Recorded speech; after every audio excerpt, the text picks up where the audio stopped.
Thank you very much, and don't forget, this video was made possible by my patrons on Patreon.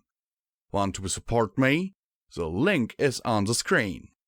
Sincerely yours, Visual Pony, and enjoy this audiobook. Project Sunflower, Chapter 11, The Dangers of Cake.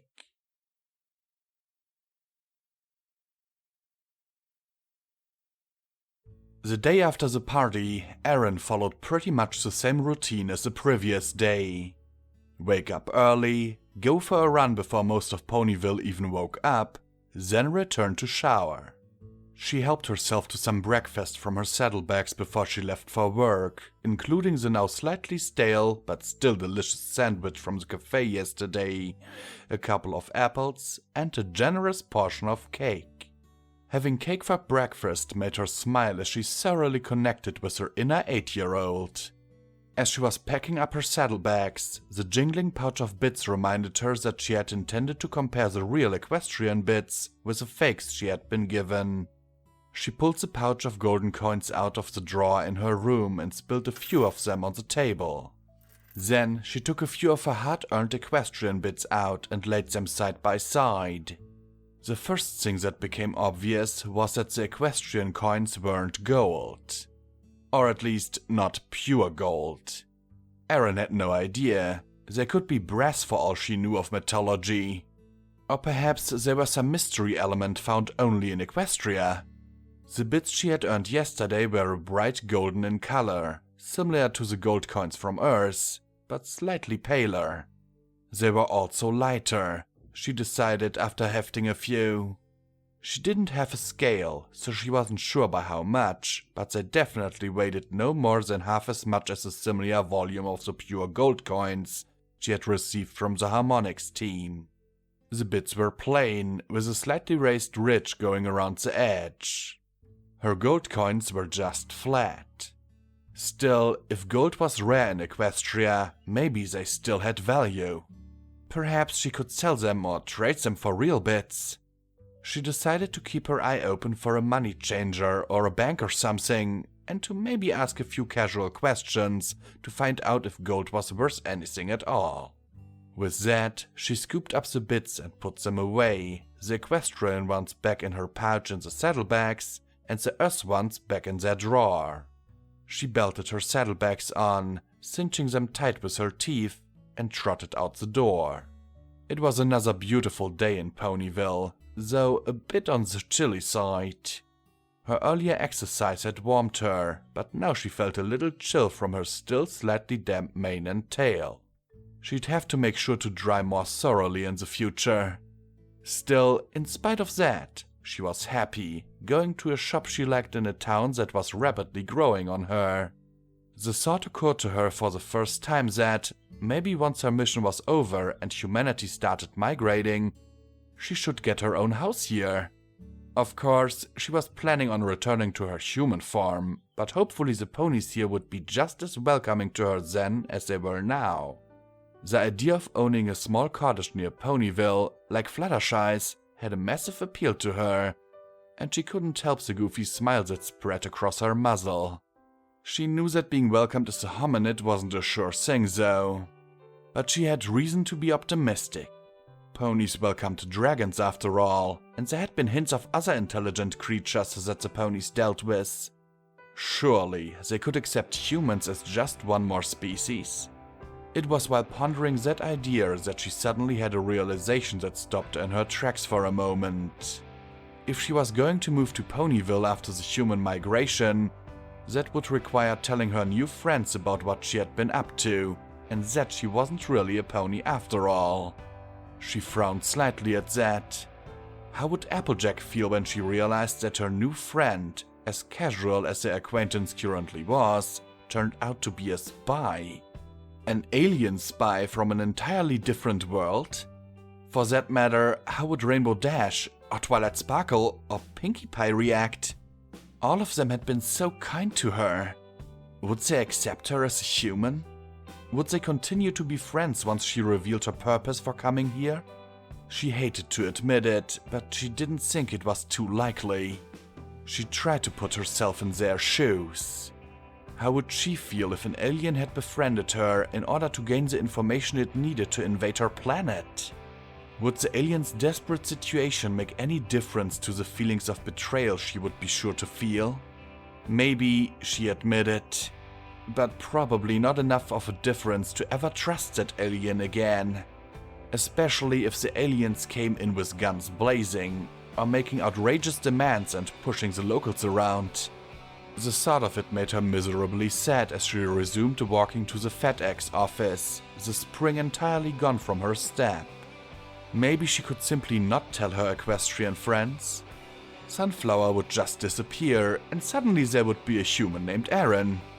A brief sparkle of hope kindled at the thought before she squashed it. No. Once she was done with this mission, she was done with lies. She would tell her new friends the truth and face the consequences. Her only hope was that they would understand the desperateness of humanity's situation, and that she did what she needed to do, not what she wanted to do. Of course, that all depended on humanity being welcomed to Equestria, rather than just barging in by the millions, cutting down trees, ripping up fields, building new houses all over. And while she was convinced that the vast majority of humanity would be just as charmed by the locals as she was under no delusion that a large number of people would be belligerent or even hostile to the ponies.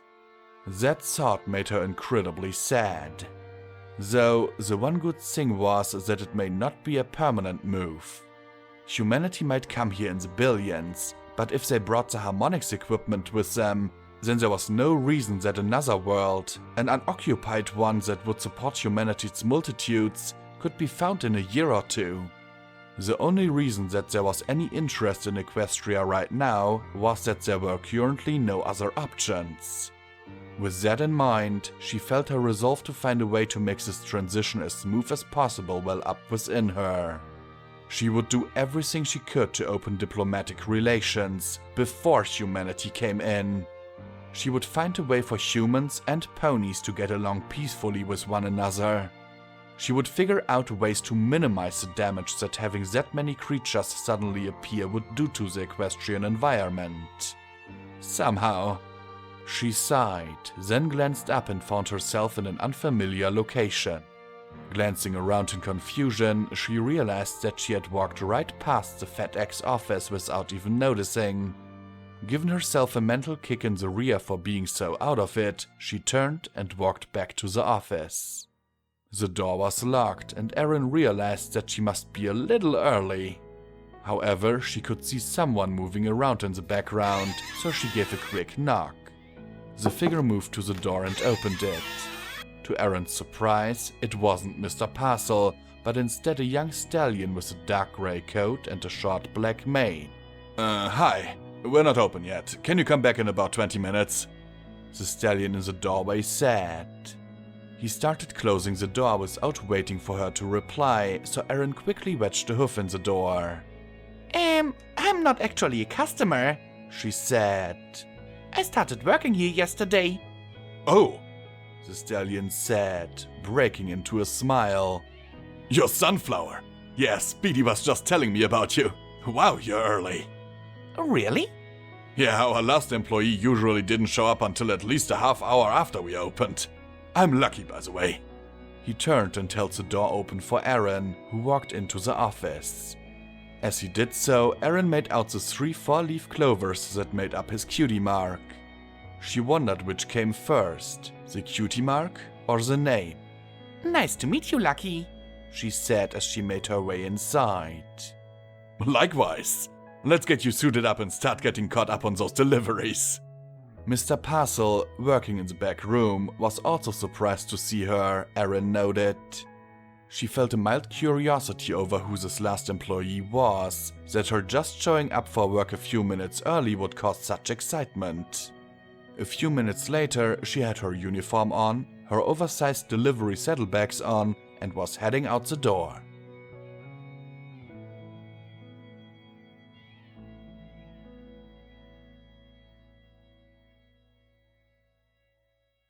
It was another pleasantly busy morning for Erin. She was able to lose herself in her deliveries, which put all the dark thoughts about the future out of her head. She really didn't know how she was going to handle dealing with Applejack and the others once the truth came out. But at least for now, she didn't have to worry about it. She had been delivering packages for just a couple of hours when she heard a little odd click and then a brief sound of rushing air. She stopped, startled, looking around to see if anyone else had heard it. The other ponies were all just walking around and talking normally. She was just about to dismiss it as her imagination when she suddenly heard a familiar voice in her ear. Aaron, this is Dr. Velchek. Can you hear me? She jumped, startled, and then looked around. She spotted a nearby and empty alleyway and walked into it. Hi, Dr. Velchek, she whispered. I'm kind in the middle of town right now, so I can't really have a conversation. Oh, I can see that, my dear, the doctor said. I'll make this brief then. We're in the midst of downloading all the data you've accumulated since we last talked. Is everything going well? Yes, everything is going great. I now have a place to live and a job, so no worries there. The ponies are really friendly. I think opening diplomatic relations with them will be pretty easy. Also, they aren't the only intelligent species here. There was a brief, tense pause. What do you mean, not the only intelligent species? Dr. Velchek said, sounding surprised. Well, I've seen references to griffins and zebra nations, and I actually met a dragon. Aaron couldn't help but feel a little smug about that last part. After all, how many people can honestly say that they've had a conversation with a dragon? A dragon? Seriously? See for yourself in the footage, but yes. They're really adorable creatures though, nothing like the myths and legends. His name is Spike, and I don't think you need to worry about him burning down Lake Town or something. Lake Town? What are you talking about? Dr. Velchek replied, sounding slightly confused. From The Hobbit? Smog burned down Lake Town after Bilbo, She cut herself off, sensing some annoyance from the other end of the line. Never mind. All I meant was that he's smaller than me and looks about as vicious as a puppy. A purple, scaly puppy, but still a puppy. Very well then. Interesting. If ponies are used to dealing with other intelligent species, then hopefully they won't be too xenophobic about meeting humans. Oh, speaking of which, Aaron said as a thought occurred to her. I know I'm not on a diplomatic mission, but one of the ponies I met happens to know the ruling princess of Equestria, who is named Celestia. If you wanted me to, I could see if I could arrange to talk to her, maybe start negotiations? Aaron trailed off hopefully. Those hopes were dashed with the doctor's next words. No, Aaron, absolutely not. Continue gathering data, but don't try to act as a representative of humanity. We have actual diplomats that will negotiate with the equestrian leadership. You are a brave and intelligent young woman, but to put it bluntly, we can't have an amateur stirring things up. Oh. Aaron felt pretty disappointed by that and stared at the ground by her hooves. Aaron, you seem upset. What's wrong? It's just, I don't like being a spy, Dr. Velchek. These ponies are nice people, and some of them have been very friendly to me. And here I am, lying about what I'm doing here, and even lying about what I am. I could be real friends with some of these ponies, except for the fact that I'm doing nothing but deceiving them. There was a long pause, long enough for Aaron to worry if she'd crossed some kind of line. Finally, Dr. Velchek started talking again. I understand that this is difficult. That these ponies are so kind to you, no doubt, makes things even worse in that fashion. However, what you're doing is extremely important. And at most, it will be just a few more weeks before we feel we have enough data to begin trying to open negotiations. At that point, you can come home if you wish. Do you feel like you can manage for that long? Yeah, I guess. Everything okay in there? An unfamiliar voice asked. Aaron glanced up to see a mint green unicorn with a two-toned green mane looking at her with concern. She suddenly realized that she'd spent the last couple minutes muttering to herself in an empty alleyway. Ah, yes, I'm fine, thank you. I just had to, consult my map, yes. Erin said, pulling her map out of her saddlebags. The unicorn mare shrugged, smiled at her, then trotted off. Well, they certainly do seem friendly, Dr. Welchiek observed. Just remember, you're not a representative of humanity. Aaron, this window is about to close. Was there anything else you were concerned with? No, not really. Just keep me posted on when they'll open negotiations, please. Absolutely.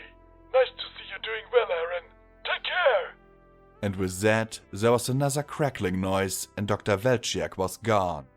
Erin sighed and stepped out of the narrow alleyway and continued on to her next delivery location.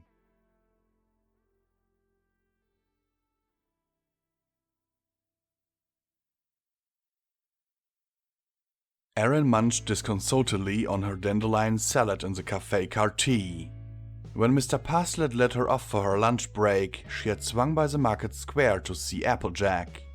But the orange mare had been too busy to talk much, and definitely too busy to take time off for lunch. Also, apparently in another couple of weeks, Applebug season would start up, which meant that AJ would be too busy to come to town very often. Apparently, Applebug season was when the apple family harvested and stored the bulk of their apples in preparation for the upcoming winter. Erin couldn't really fault her friend for needing to work, but ever since she had talked to Dr. Welchiek, she had felt the need for interaction with someone. Obviously, she couldn't really discuss what was on her mind, but just being able to talk might have lifted her spirits somewhat. She finished off her salad and paid, being sure to leave an extra bit for a tip. Her waitress, a yellow earth pony named Junebug, smiled at her as she left. Erin smiled back, in spite of her current mood. Junebug had been a little spacey, but she was a good waitress. No need to let her current flunk affect the perky pony, who was just trying to do her job. Erin trudged through the streets of Ponyville, noting that she still had a considerable amount of time left for her break. Mr. Parslet had given her an hour, and only 20 minutes or so had been taken up actually getting lunch. Still feeling slightly peckish, she suddenly decided that the only treatment for her current mood was an application of welcome party cake, and made her way to the Ponyville guest house once again. She opened the door to find Meadowlark inside, humming to herself and dusting away with a telekinetically wielded feather duster in the common area. She smiled at Erin as she walked in and put the duster down. Hi, Sunflower. I'm not trying to be a bother, but did you work out where you were going to be staying? The mare asked. Oh, yes. I meant to talk to you, actually. If it would be alright, I'd like to stay here. That's no problem. It's just 5 bits for a week. As Erin dug her coin purse out of her saddlebag, Meadowlark continued by saying, You are our only guest at the moment. Vinyl Scratch and Quicksale both checked out this morning. Vinyl Scratch? Odd name for a pony. Erin sighed, counting out 5 bits and handing them over. We never met. I did meet Quicksale, though. She shuddered at the memory.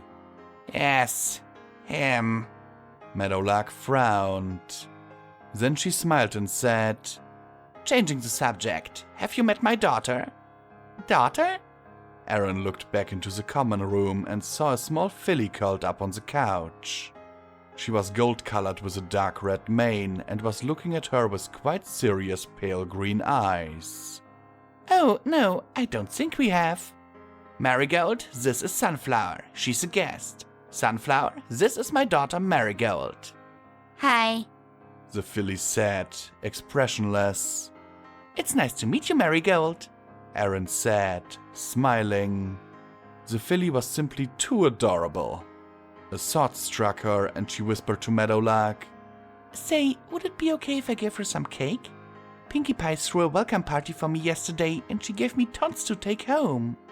Oh, well, sure, as long as it's not too much. I don't want to spoil her lunch. Meadowlark turned to her daughter and said, Honey, would you like some cake? The filly on the couch perked up instantly and nodded enthusiastically. Erin and Meadowlark shared a laugh at the filly's sudden earnest expression, and Erin went into her room. She took out one of the huge boxes Pinky had given her and brought it out. Even minus what Erin herself had eaten that morning, it was still a massive amount of cake. Wow! Marigold said, appreciatively. I can have all of that? No, you can have a piece of it, her mother said sternly. Marigold's face fell, and Erin couldn't help but chuckle. Meadowlark cut the cake, giving each pony a slice. As they ate, Erin and Meadowlark chatted briefly, as Meadowlark seemed interested in finding out what Erin thought of Ponyville so far, and where she was working. Erin filled her in on many of the events of yesterday. She skipped out on her job hunting before ending up at FedEx, though. No need to go through all that again. Marigold didn't really participate in the conversation, having finished her smaller slice of cake before the two adults. She now was spending her time staring at the rest of the cake in the box. Meadowlark sighed and smiled fondly at her daughter. She starts school next year, you know. She kept pestering me to let her go this year, but I kept telling her she's not big enough yet. Too? Marigold had torn her gaze away from the cake long enough to scowl at her mother. Meadowlark smiled back and mussed her mane with a hoof. Not yet, you're not, she said, as the filly tried in vain to bat her mother's hoofs away from her head. Erin couldn't help herself. Her bad mood was just dissolving in the face of all the cuteness. Sure, Marigold was a bit of a crab, but she was just a little filly and completely adorable. Well, I suppose I should be getting back to work, Erin said, glancing at the grandfather clock on the corner. My break is up. Oh, feel free to hold onto that cake if you want. No, it's okay, she said as Meadowlark started to protest. Maybe you can give some out to other guests if any show up today. And besides, I have another whole box of it back in my room. There's no way I can eat all that before it gets all stale, so it's better to share it, right? That's true, I guess. Well, thank you, Sunflower. Marigold, what do we say? The filly seemed to consider that quite seriously for a moment before looking up and saying, Thank you for the cake, Sunflower. You're very welcome, Marigold, Erin said, smiling back. Erin said her goodbyes to the two unicorns and trotted out the door.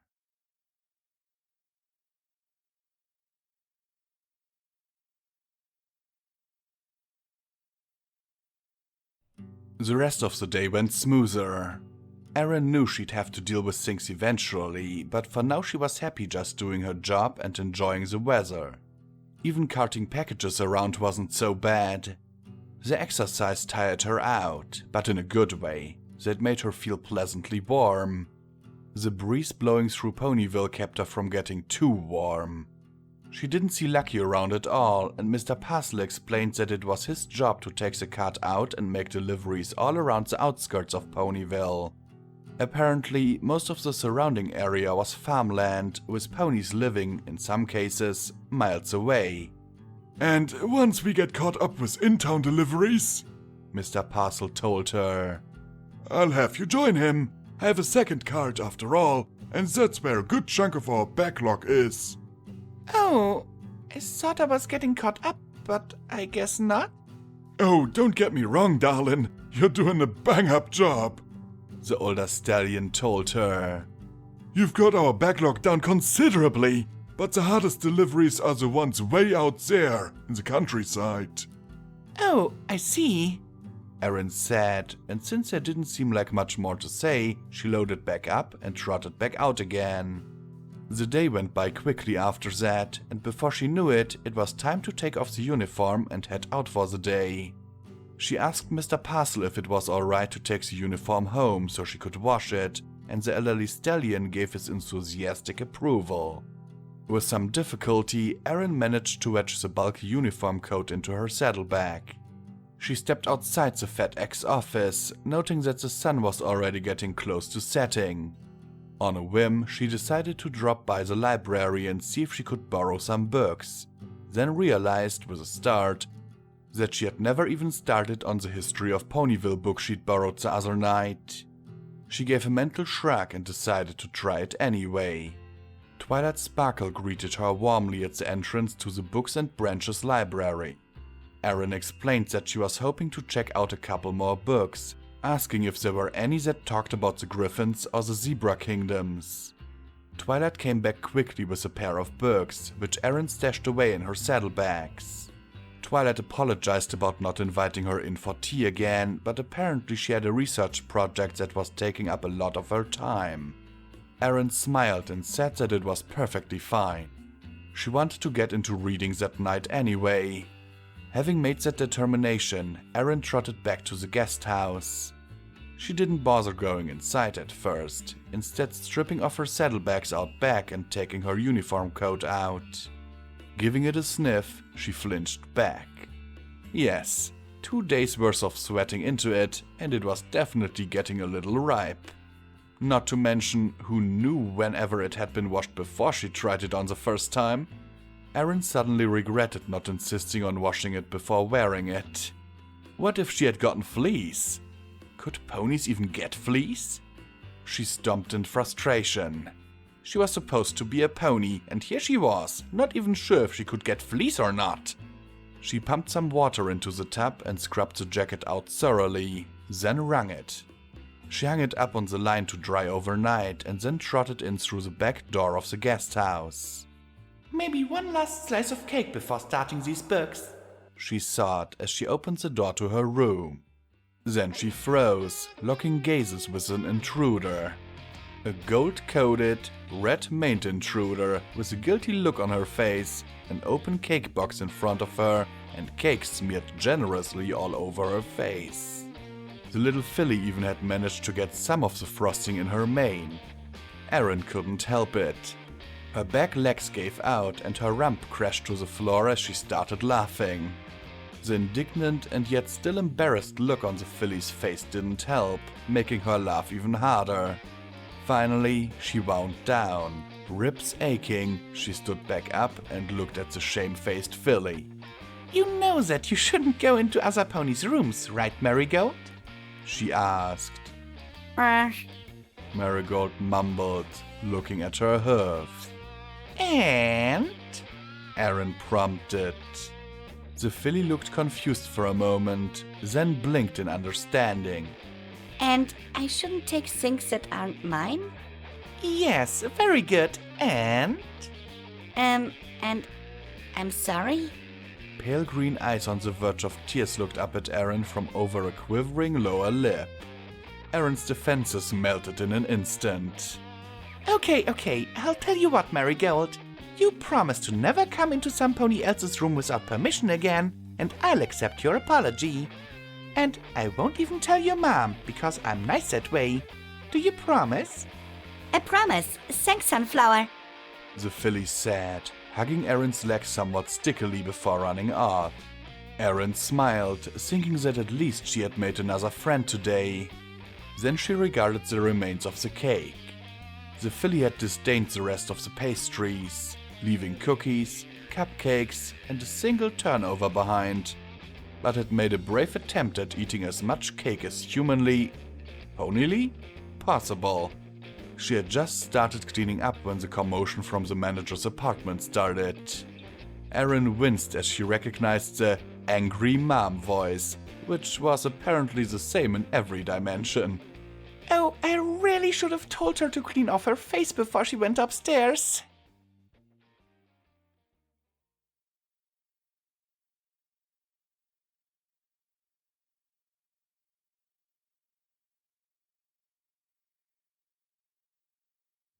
An observer would have noted the air of badly contained frustration.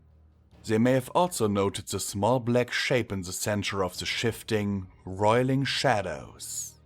There weren't any observers, though.